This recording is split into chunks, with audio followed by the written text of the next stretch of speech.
Hello, CA warriors. How are you all doing? Friends, today we are going to start with a very interesting topic. But, friends, before that, remember the goal of this video is not to go deep into every single concept, but to give you a crisp, exam oriented summary so that you know what is important and how to remember it smartly. This book and video together will act as your perfect self study partner.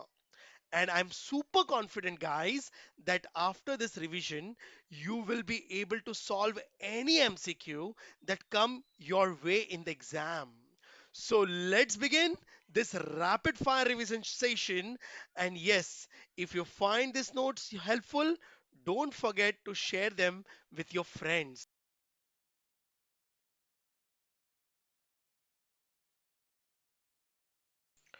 Let me begin with a simple Keynesian truth. The truth is, whatever income we earn is either spent or saved. There is no third option. And this simple idea become the foundation of the Keynesian theory of income determination. So friends, the mantra of this chapter is income decides consumption and consumption decides the level of national income. Everything is interlinked. That's why we are starting with a unit 2, the Keynesian theory of determination of national income. And this topic is divided in some parts. So let us understand for the basic of this chapter the relationship between income, savings, and consumption. Part A. Now, first understand what is the relationship between income, savings, and consumption. So, friends, both actually, you know, it's a very general thing that both consumption and savings are actually derived from income. This means without income, there can be no consumption, and without income, there can be no savings, right? So the core identity, according to the Keynes, is Y is equal to C plus S.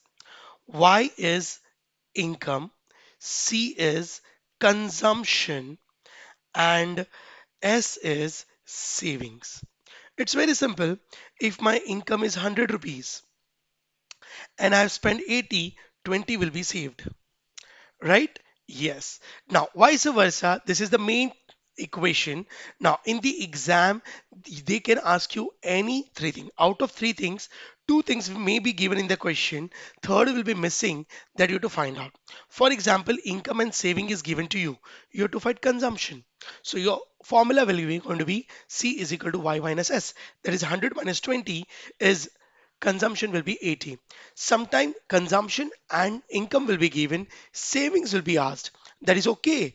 Income is 100 and consumption is 80. Savings will be 20. So accordingly. Now, this calculation is given in the diagram. See the diagram, derived relationship. Now, you can check it out over here. The logical meaning. This equation actually shows that income is divided only into consumption and savings. There is nothing else will be given. Consumption and savings are actually interdependent. If consumption increases, savings decreases and vice versa. Of course, it's a normal life theory. No need to, it is not about economics. It is about our personal individual life. It is also applied. That is, if my consumption is high, savings will be get reduced. Am I correct? I can say that consumption and saving have inverse relationship. Okay, so let us understand the same thing from the diagram. You can see here my disposable income is increasing 0, 100, 200, 300, 400, 500. My consumption is also increasing 50, 125, 200, 275, 350, and 425. And my savings is also increasing minus 50, minus 25. Initially, savings is negative. Why it is in a blue shade, I'll let you know. Then in an orange shade, savings become 0, and then 25, 50, 75. It is increasing. Am I correct? Means as the income increases, consumption and savings both increases. Am I correct? Yes. So everything have direct relationship, but here you can see to it from the diagram. Now, now 2 to 3 points, which is very important. Understand here from the diagram, I can explain you that even the in the blue shade, even the income is zero. My consumption still is 50. Oh, and because of that, my saving is negative 50. Am I correct? Now, this, even though income is not there, my consumption is there. Consumption means expenditure. Now the question arises, without income, how come consumption expenditure is possible? So guys, here economists want to say that now a basic level of consumption is an expenditure to fulfill the basic necessity which does not depend on income. So here 50 is called autonomous consumption. Autonomous means it is independent of income. Yes, even though my income will not be there, I have to consume, I have to spend money for my basic needs. Otherwise, I'll not be able to survive. At least I need 2 time food, a minimum level of clothing. But sir, without income, how come you can spend 50 rupees also when your income is actually zero? By borrowing. I'm managing my income consumption by borrowing. Oh, is it? Yes. And then if you're going to see my income has been increased to 100, now my consumption started from 50 to 125. But still in a blue shade, my consumption expenditure is more than my income, hence it is minus 25. But after that, income increases at a speedier rate. My income is doubled. My consumption is also doubled. This is called when the income increases, your standard of living is improving and savings become zero. Now, this is called equally Biram. Now, after that, from in a orange shade, now green shade, when your income increases, consumption increases, but consumption increases in a very slow mode. So the balance amount, consumption become lesser than income, the balance amount, it creates my savings. So green shade indicates saving is positive. Orange shade indicates saving is neutral, zero. Blue shade indicates saving is negative, right? So I can say that when consumption is more than income, savings is always negative. When consumption is less than income, savings is always positive. Am I correct? Yes. The same explanation of this table is explained in this diagram. And this diagram is a base of your next topic, which you're going to learn in a part B. So please understand this very carefully. Now understand on the basis of this diagram, I can say that at zero income, I have already explained you consumption is 50. What does mean? Again, I'm explaining you negative. Now, please listen again. At zero income, this is the most important part for me. Now, consumption income is zero, consumption is 50. People consume even when income is zero. Now, again, I'm giving the reason why this happens because basic needs cannot be postponed. People use past savings or borrowings. Okay, savings become negative, or negative savings is also called dis savings. Okay, further I can say that the same thing you'll be able to understand in the diagram. That's why I'm repeating. Further, as the income increases, consumption increases. Savings move from negative to neutral, neutral to positive, right? And this show a systematic relationship. I can say that, and no randomness. Hope you understood. Now, let's get into the diagram. If you're going to see the diagram, first understand the diagram. We have considered two axes. Now, first, the upper one diagram indicates a relationship between income and consumption. On y-axis, we have considered the consumption, and on x-axis, we have considered the income. You know, in a diagram, in a graph representation, we can compare only two things at a time because we have only two axes. And the lower one graph, again, it indicates relationship between income and savings. Am I correct? And for better understanding, blue shade should be matched with the blue shade, green shade should be matched with the green shade, and this B point indicates equilibrium. Okay, now, yes. So this is how the diagram will be matched. Both the diagrams are interconnected. Now, second thing, what I want to focus on is if you're going to see two diagrams, Now, representing three relationships will going to be there. See here, income line is actually a 45-degree angle. This is my income line, right? Income line here also. Income line is my 45-degree angle. Okay. Yes. Now, why 45 degree? You can say why not 90 degree? Why not 80 degree? Because at every point on this line, the value on x-axis, that is income, equals the value of y-axis. Equal the value of y-axis. Okay. That's why it's a 45 degree. So the line help us to locate the break-even point. ठीक है? Okay. Fine. So income line is a 45-degree angle. Already told you my A point. Fine. Now let us understand the relationship. OA is an autonomous consumption. Now see over here. This is OA. OA is actually called autonomous consumption. From the above diagram, it was 50. So see, even the income is zero, my consumption is 50. So my savings is actually a negative 50. So because of autonomous consumption, my consumption is more than income. This is the blue shade. See, it is my consumption savings is below x-axis. It is negative 50. So if you want, you can write over here. Now, this is my autonomous consumption. Consumption is 50. That it's never start from zero. My income is zero, right? So this is 50 and this is minus 50. It indicates this savings. So the this savings will be there up till, see here, blue shade is negative savings. Up till consumption does not become equal to income. So here consumption is more than income. So OA is an autonomous consumption. Already I explained you. Autonomous consumption means consumption that occur even the income is zero. Why it exists? Again, I'm explaining because basic needs like food and shelter cannot be avoided. People either borrow or use past savings. So impact consumption is more than income. Savings become negative. This is why point OC shows this saving. Am I correct? Yes. OC shows negative saving. What it means? Negative savings occurs when consumption exceeds income.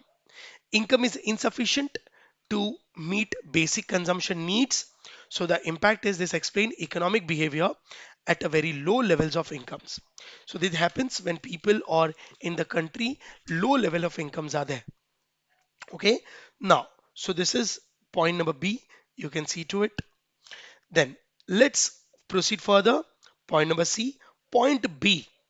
At point B is called break-even point. Reason at point B consumption is equal to income, so my savings is zero. That's why see this red line is my saving line and over the red line is my consumption line. It is touching to the x-axis. Okay. Now this is a division point between this savings and the positive savings. Yes, it indicates now a dividing point between this saving and positive savings, right? Yes, it shows that minimum income level required to stop this savings. Now this is the minimum income which is needed to stop this savings and complete the basic needs. Oh, so after point B, let us understand the point D. After point B, you will going to see income become greater than the consumption. See the blue line is my consumption line. It has become lower and my income line have become above. So the gap which we have got is a positive. So income become greater than saving. Basic needs now. This occurs when basic needs are satisfied and surplus incomes are saved. So because of this, my saving line have crossed the x-axis and it is above the x-axis. Hence, I can say that now savings has been started increasing. Now, saving indicates development in the country. So how come? Because savings further convert into investments. Now people are saving the money after completing their basic needs. So capital formations become possible. Growth potential increases. Without savings, investments are not possible. So consumption, so I can say that consumption is increasing at a diminishing rate and savings are increasing at an increasing rate. So what does this mean? Point number E. Friends, as the income rises, consumption increases, but at a very smaller proportion. But saving increases by larger proportion because consumption and saving have inverse relationship, right? So why this happen? Because human wants are limited, higher income encourage future plannings. So impact MPC gradually falls and MPS gradually rises. Okay, marginal propensity to consume will gradually fall and marginal propensity to save will increase. Now, what is MPC and MPS? I'll explain you in the next term. So now, next topic, understand the comparison between consumption and savings. Now, comparison just for better understanding will derive in this some formulas and the two main concept you have to understand, that is average consumption, that is average propensity to consume, average propensity to save, marginal propensity to consume, marginal propensity to save. Now, this average and marginal, the analysis is always done on the basis of average and marginal.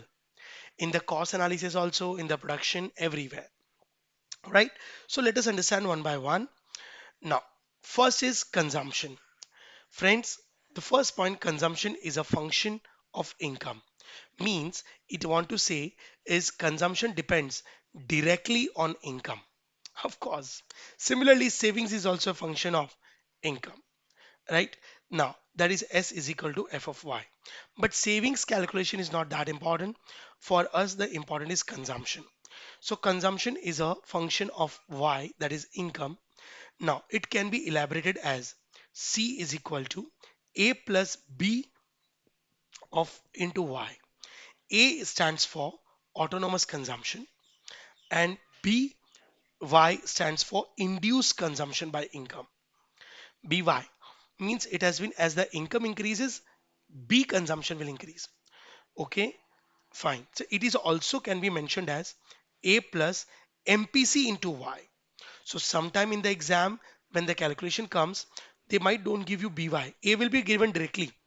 They might give you MPC. So actually over B means here B means marginal propensity to consume. So B, either B word will be given, induced consumption, or MPC will be given. That's all. It will be one in the C. Okay. Now, nature of relationship, it's simple. Consumption and income have a direct relationship. Consumption increases at a diminishing rate with income, right? Now, average propensity to consume. Okay, and savings have inverse relationship. Savings also have income relationship. You can see parallelly. Saving and income also have direct relationship. But because consumption is increasing at a diminishing rate, that's a saving is also increasing at a increasing rate. Okay, fine. It has increasing at an increasing rate. Now let us understand average propensity to consume. Average propensity to consume means it's total consumption divided by total income. What does this mean? APC actually shows how much of each 1 rupee of income is spent on consumption. It refers to consumption amount of every 1 rupee on an average basis. Out of 1 rupee, how much you have spent on consumption. So behavior at low income APC can be greater than 1. Of course, as income increases, APC actually declines. Fine, right? Over here, vice versa, it refers to saving amount in every 1 rupee. In every 1 rupee. Average means what? Per unit. So your unit is actually 1 rupee.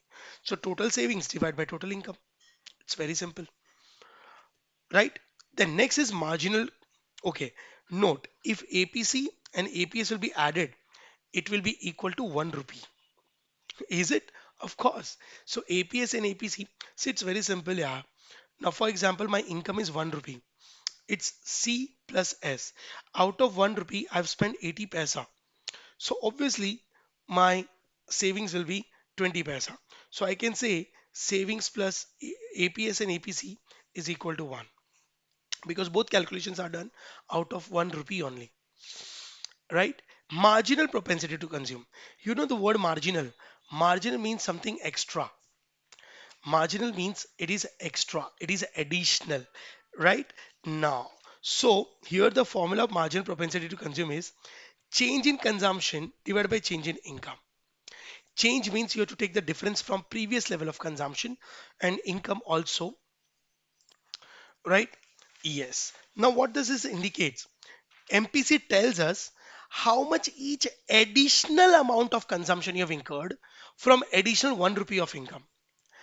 Means extra consumption incurred by from extra 1 rupee income. So how much of each additional rupee 1 of income is spent on consumption? Okay. Similarly, now how much of each additional 1 rupee income is saved? Is saved. So if in the exam they ask you marginal propensity to save, so change in savings minus change in income. Now here I can say that MPC plus MPS will also be a 1 rupee. APC plus APS is also equal to 1. MPC plus MPS is also 1. So in the further formulas, sometime they will going to give you one MPC will be given to you. So I'm going to derive MPS. So 1 minus MPC will be MPS or vice versa. All of you? Yes. Now one more thing. Here C note I have written MPC and MPS are lesser than unitary but more than zero. Of course, because one derive when both the things are added. If MPC is individually compared with 1 rupee, it will be lesser. So MPC and MPS are individually lesser than unitary. Unitary means the 1. But of course, there will be more than zero. Am I correct? Yes. So this is the note you have to understand.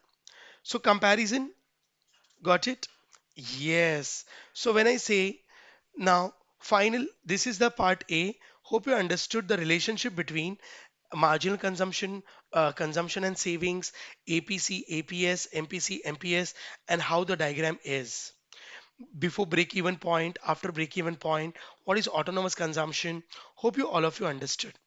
Now, so guys, the final point is income grows, consumption grows, but saving grows the fastest. This is the conclusion and the core crux. So, friends, let's begin with a fundamental economic question. The question is, how does money actually move inside the economy? Oh, and when does the economy remains balanced?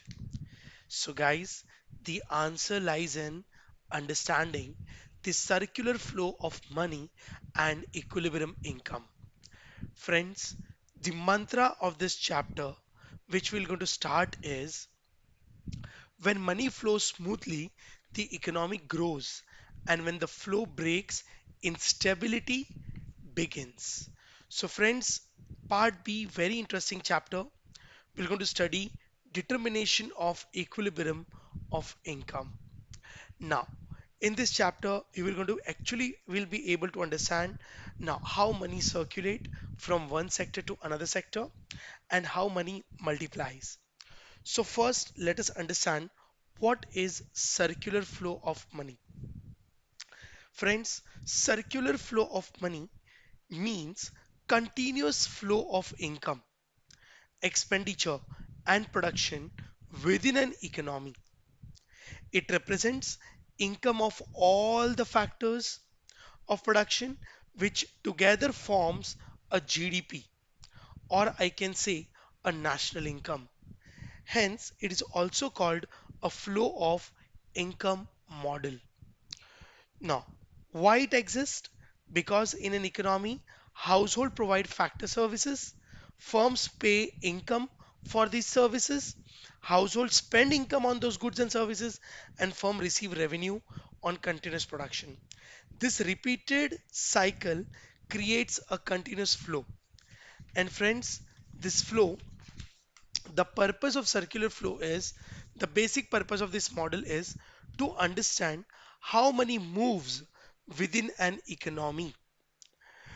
Now, to understand how money moves within an economy, between different sectors, there are three types of circular flow model: two sector model, three sector model, and four sector model we will be able to understand.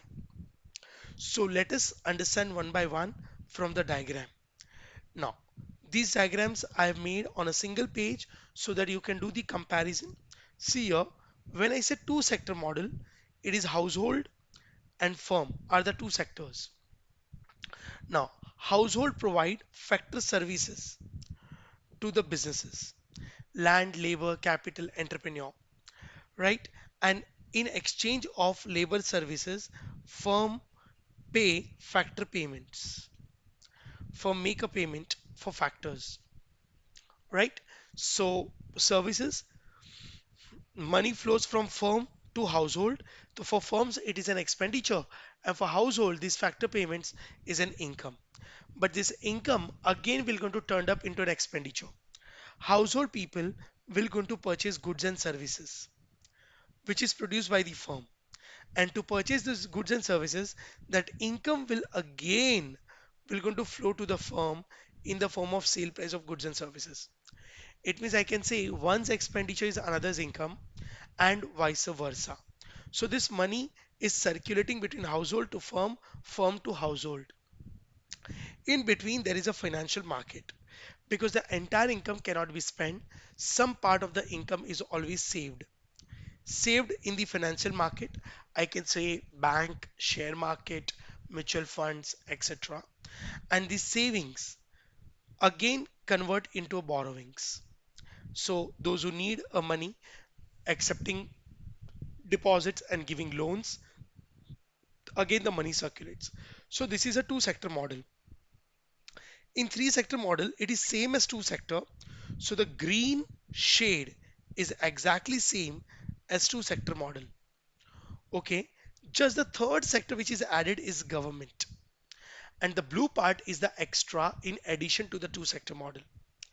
Okay, so government also charge money to the household from a tax payments, and government spend money, give back money to the household in the form of transfer payments and factor payments also, because household provide a land labor services to the government also. And for the firm, government charge taxes and receive money from the firms, but then again money is paid back to the firm in the form of subsidies as well as payment for goods and services, because government himself is also a consumer. So in three sector model, now in addition to household and firm, third sector government is added. Next is four sector model. In four sector model, this green and blue shade is same, exactly same as the third one. Three sector model. One more sector is added, that is foreign sector. Means the money is now not only circulating in within the country, the money also flow outside India in the form of imports and exports of goods and services, as well as capital investments, as well as payment for factor services. So foreign sector, now get the money from the imports, spend money on exports, right? Now payment for imports, etc. So in four sector model, there are four sectors: household, firm, government, and foreign sector, and the money gets circulated between all the four sectors. Okay, so this is how things takes place. Now, the detail of this in a comparison manner I've written in a tabular form. Let us understand one by one. Now, let us understand two sector model. In two sector model, two sectors are involved: household and firm. Already explained you in the diagram, right? Households are the owners of factors of production, and firm is a business sector. The nature of the economy, it is a closed economy, and there is no government interference. Means I can say it is a capitalist economy, right? Yes, because government is not there. Only two sectors are there. Now, how money flows between household and the firm? Now, how circular flow take place?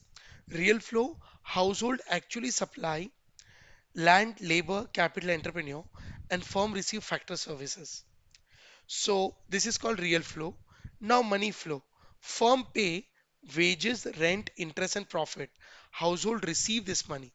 So for household, it is an inflow from factors of the payment. An outflow, payment for purchase of goods and services. It's called consumption. So out of this income, some part is consumed and the saving part is invested. So aggregate demand C plus I. Firm flow from the money get flow from sale of goods and services to household and borrowing from financial market. Receipts outflow to payment to household for supply factor, saving for future expansions. So this is a consumption flow. Now, role of financial market.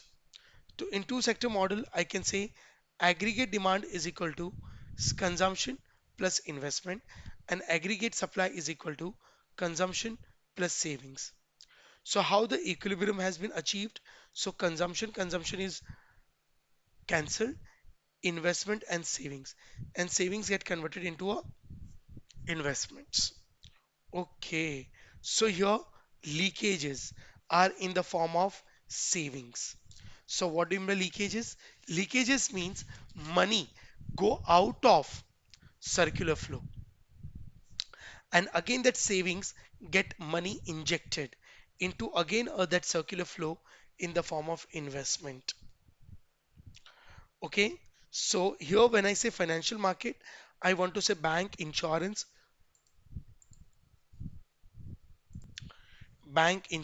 market, mutual funds, etc. Now, if you're going to see here, investment is assumed to remain constant. Okay, here one assumption is there, the investments are assumed to remain constant. So this is the diagram of equilibrium. Here aggregate demand becomes equal to aggregate supply. This diagram is equal to what we have studied in part A, consumption and savings. Now two diagrams are there.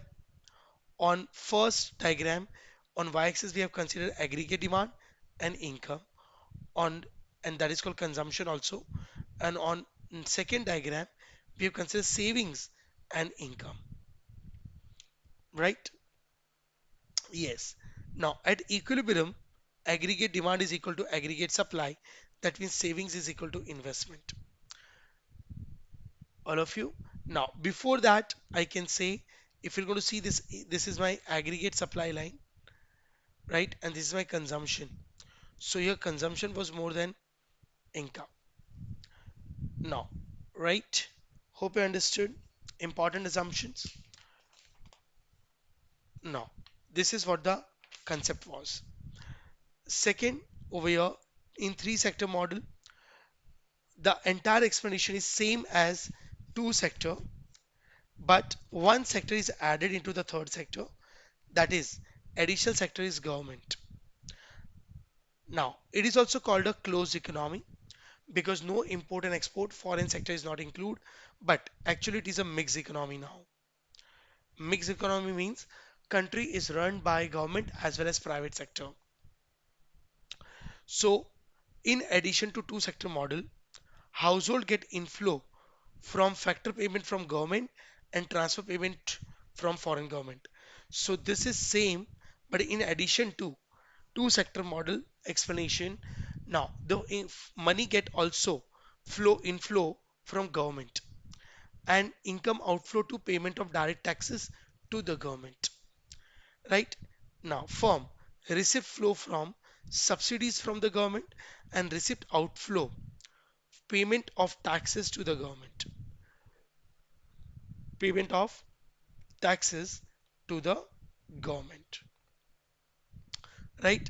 Now and government get money from taxes from household and firm T, and they always spend money. Receipt outflow to assume that government demand is autonomous. Government also demand for factors as well as goods and services. Government is a consumer also and producer also. So if he's consuming goods, he's going to make the payment for goods and services. And if he's conducting the production, he's going to make the payment for factors. But government demand is always autonomous. It is not derived. It is independent. So here in equilibrium, AD is equal to C plus I. That is same as two sector model. plus G will be added. And aggregate supply is equal to C plus S plus T. Consumption, savings, and taxes. This G indicates government expenditure. Okay. So if I equalize aggregate demand is equal to aggregate supply, consumption will get over. IG will be equal to ST. Okay. In this, leakages will be savings and taxes, and injection will be investment and government expenditure. Now, all other points, all three sector deposit their savings in financial market. Now, very limited point. Here, one assumption is there before you understand the diagram. Investment and government expenditure are exogenously determined. So from the diagram, you can see to it, the diagram is same as two sector model. Just this consumption line has been went one line ahead, and it has become C plus I plus G. In two sector model, it was C plus I. If you're going to do the comparison, this was this line. So one thing ahead, and over here, saving line has been increased as I plus G. Earlier it was I. So this equilibrium, when a aggregate demand becomes equal to aggregate supply, it's equal. Here SI is equal to IG. But in the exam, they're not going to ask you with the help of diagram. So you should understand only the leakages and injections and equilibrium equation. Now come to the next fourth sector model. Over here is fourth sector model, same as three sector model. One sector is added after household, business, government, that is foreign sector. Foreign sector means it is rest of the world. In addition to the three sector, it is called open economy. Open economy means now foreign transactions, imports and exports will going to take place, and money will not only circulate within the country, it will be circulated across the world. Okay, so I have written over here, there are three additional flows, namely export, import, and net capital inflow. Now over here, aggregate demand is C plus I plus G plus X minus M. That is net export if export is positive. Aggregate supply is equal to C plus S plus T M minus X if import is more than export. So if consumption and consumption will be directed, so I plus G plus X minus M is equal to S plus T. This is your equilibrium concept. Here leakages, same as module 3, savings, taxes, and one more imports. Because when you import the goods, the money supply outside India, and injection will be in the form of investment, government expenditure, and exports. In four sector model, the assumption is investment, government expenditure, net exports are exogenously determined, and exports are more than imports. Okay. Now, in all the three sector model, you can observe at equilibrium, aggregate demand is equal to aggregate supply. Before equilibrium, aggregate demand is more than aggregate supply. After equilibrium, aggregate supply is greater than aggregate demand. Now, hope you understood over here, right? Now, some important notes are there. Now, when I write note, it is important from MCQ's point of view. Friends, first you understand what do you mean by leakage. Now, leakage means it is an amount that reduces the circular flow of income, right? Example, savings, taxes, and imports. The meaning of injection, injections are the amount that added to the circular flow of income. Example, investment, government expenditure, and export. So I can say that in note number one, when leakages are more than injection, national income falls because circular flow of income reduces. And when injections are more than leakages, national income will always rise. Okay, note number two, one assumption is there.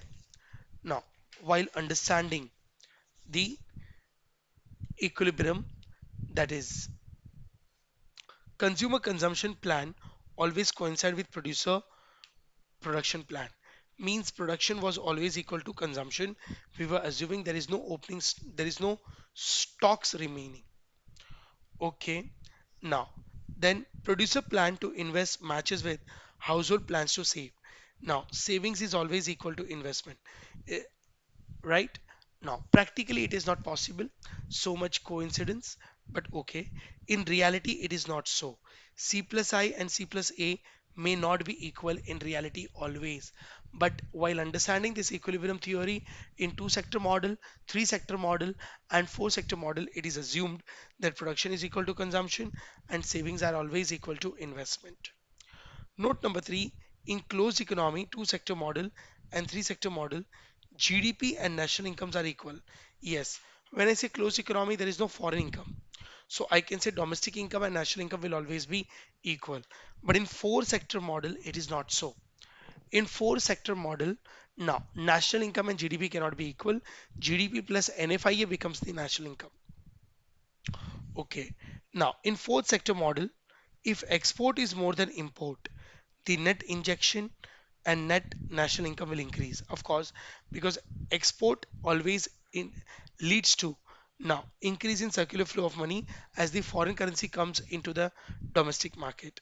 And if import is more than export, then the net withdrawal, leakage, and national income will always decrease. All of you. So these are the four notes which you have to understand. Again, now after understanding the equilibrium concept, let us also understand equilibrium with unemployment or inflation. Now, equilibrium with unemployment or inflation? Yes. Now, there are two types. One is deflationary gap, another one is inflationary gap. Okay, what is this deflationary gap and inflationary gap? It is very simple concept. Understand. Now, inflationary gap, deflationary gap. First, deflationary gap. What does it means?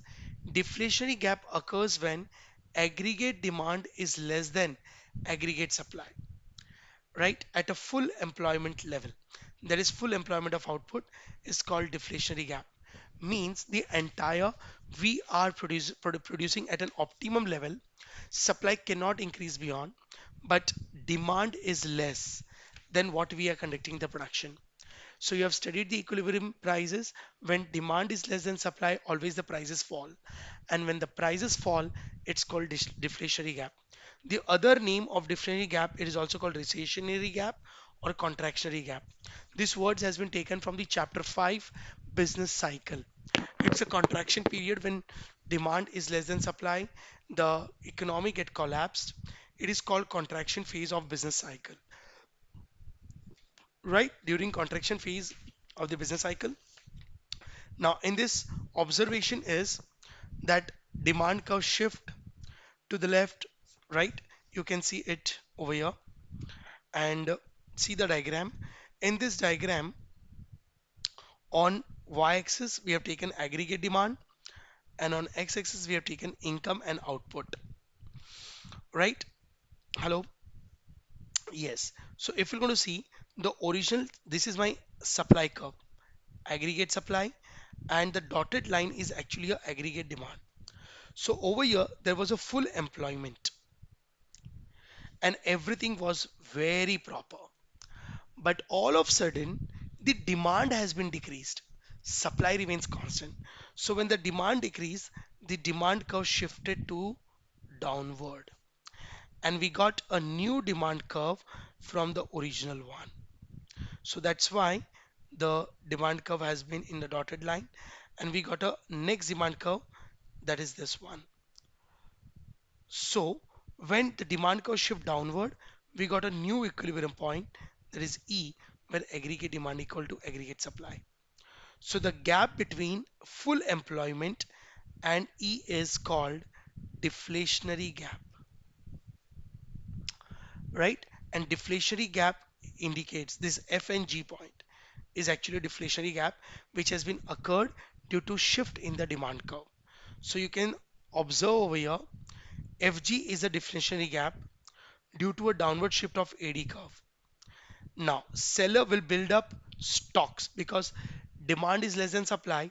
So all the goods which is supplied cannot be sold. So sellers will build up the stock, cutting the production, and unemployment will be created. because when the goods will not get sold, so unemployment will be get created. Am I correct? Now, therefore, output will remain at less than full employment rate. Now, an output will remain less than full employment. So my full employment point is over here, but production will going to take place over here. So underproduction will be there, right? As long as there is insufficient spending in the economy. So you can see the deflationary gap has been created above the equilibrium point. Okay. Now, inflationary gap is a vice versa. It is an inflationary gap. Here, demand is more than aggregate supply. An inflationary gap occurs when aggregate demand is more than aggregate supply. That is full employment output. It is called inflationary gap. Now, inflation means you have studied a normal equilibrium concept. When demand is more than supply, always the price rises, and price rises indicates inflation. And the price is rising because of rise in demand. That's why it's called demand pull inflation. Means inflation is created due to increase in demand. It is called inflationary gap. It occurs in expansion phase of the business cycle, which again you can see in the diagram. Over here, the original diagram is a dotted. See, now this is my aggregate supply curve, red curve, upward sloping, and aggregate demand is also upward sloping. So earlier here it is full employment, right? Now, full employment means supply cannot increase beyond this. Am I correct? But demand curve increased above.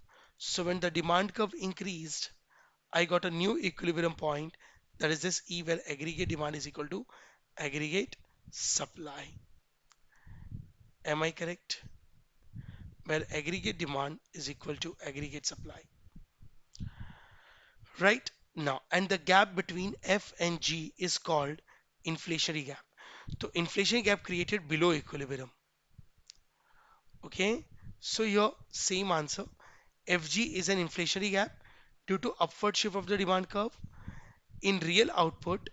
In this real output, real income and employment will remain constant. Of course, everything or real output cannot be increased. The profits are increasing just due to increase in the prices, right? Will remain constant, but nominal income will increase due to inflation. But the prices are increasing of the same goods, and when and that due to that income is increasing. In this case, full employment and additional demand only lead to inflation.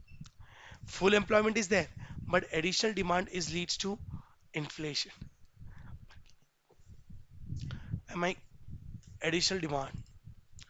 So guys, observation, hope you understood. So extra demand just leads to inflation and no more output, I can say. So here I can this by this you understood the all the equilibrium concept. So guys, the final mantra of this unit is equilibrium income is not a fixed number. It is a balance where spending and production actually matches. And maintaining equilibrium in the country is the biggest challenge for the government. So friends, let me begin with a question that changes how you see the economy. The question is, if investment increase by just 1 rupee, does national income also increases by only one? The answer is absolutely not.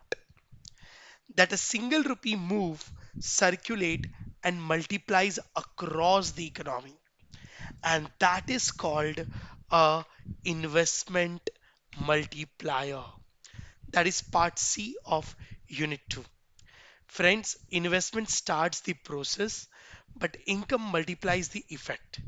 This powerful chain reaction is actually called investment multiplier. What is investment multiplier? Very interesting and small topic. Let us understand. So now the first question arises is, what is investment multiplier? So friends, investment multiplier means how much national income increases when investment increases. In simple words, a small increase in an investment creates much larger increase in the income. Why it is called investment multiplier? Because increase in national income, that is change in income, happens due to increase in investment. Means when investment increases, national income also increases. Since income changes in the result of investment change, it is called investment multiplier. So the term multiplier means 1 rupee increase in investment expenditure leads to a proportionately larger increase in the national income.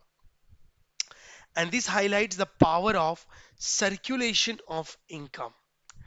Now, nature of investment is its K is equal to change in income upon change in investment.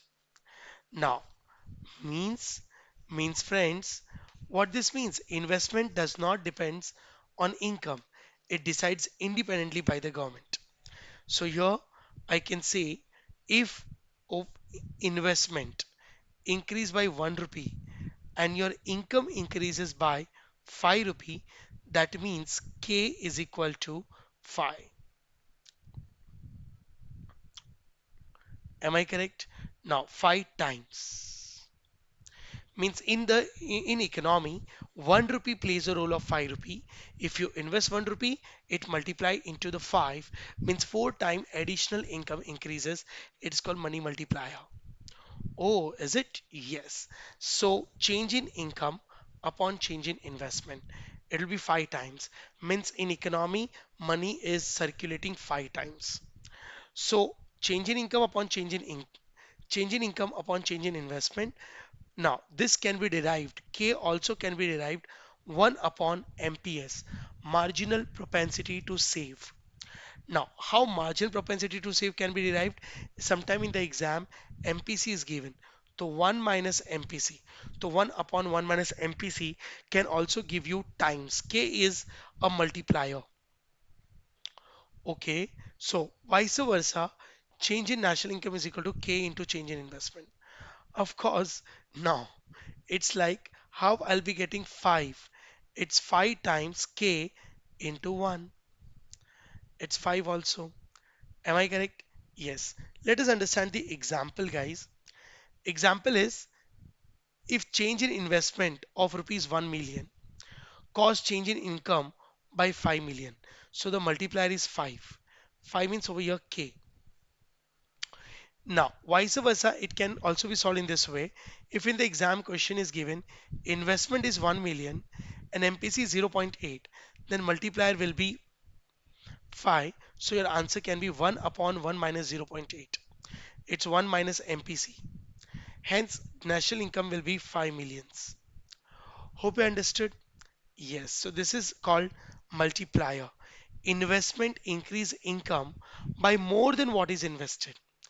That is called multiplier effect. Now, this you can understand with the help of diagram also, friends. Now, in diagram, if you're going to see aggregate demand on y-axis and aggregate income on x-axis, right? And here savings and investment on x-axis income and saving. So listen, understand over here. Earlier there was a constant investment was there. This was the old investment, and at this old investment, my consumption and income was this line, equilibrium. Am I correct? You can see the green line which is equilibrium. Now, for example, the investment increased by 1 million. So investment line increased to up from I to change in I. Am I correct? Yes. So over here, the investment increased by 1 million. I got a new consumption plus investment plus change in Y. I got a new equilibrium. See now, this gap is huge. Then this gap. Am I correct? So over here, income increased by 1 million, investment increased by 1 million, but income increased by 5 millions. So you can say the multiplier is 5 times. Okay. Hope you understood. Now this you can check the observation over here. Listen, understand. Now it indicates that a small investment shock creates a 5 times larger income effect in an economy. This prove income response is larger than the investment change. But okay, now is it? Hope you understood. Fine. Now over here, one more thing you can understand over here is observation. An increase in autonomous investment, that is change in income shift the aggregate demand curve from C plus I to C plus I plus G. See this much change by 1 million, but indicates a great change by 5 millions. Am I correct? Correspondingly, the equilibrium shift from E to E1. The equilibrium income increases more than proportionately from YO to Y1. This is YO to Y1. Okay.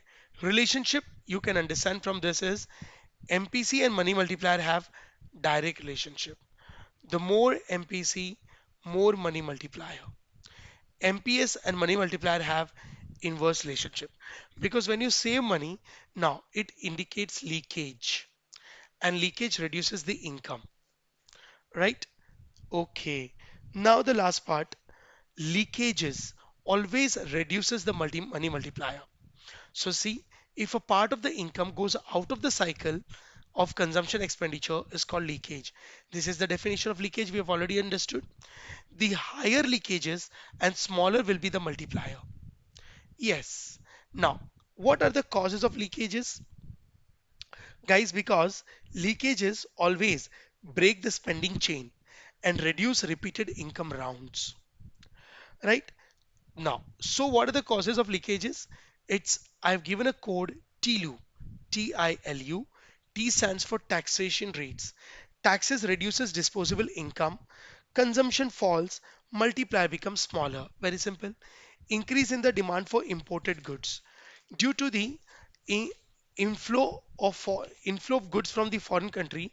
Domestic income circulation weakens as we have to make the payment outside the country.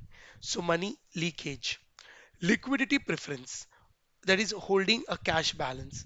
Friends, if people hold money instead of spending, spending rounds slow down and money multiplier reduces. Next is undistributed profit of corporations. Profits are retained and not distributed. Shareholders do not spend that income. One potential consumption round is actually lost. So these are the causes of leakages. So by this money multiplier, hope you understood and its calculations. So that's it, my dear students. This was your quick revision session. Simple words, clear concept. Now there is no room for confusion. If you understood everything in one go, say yes, sir, and give it one more quick revision.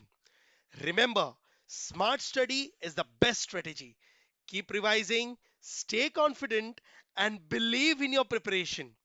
And don't forget to tell your friends that these notes are total exam lifesaver.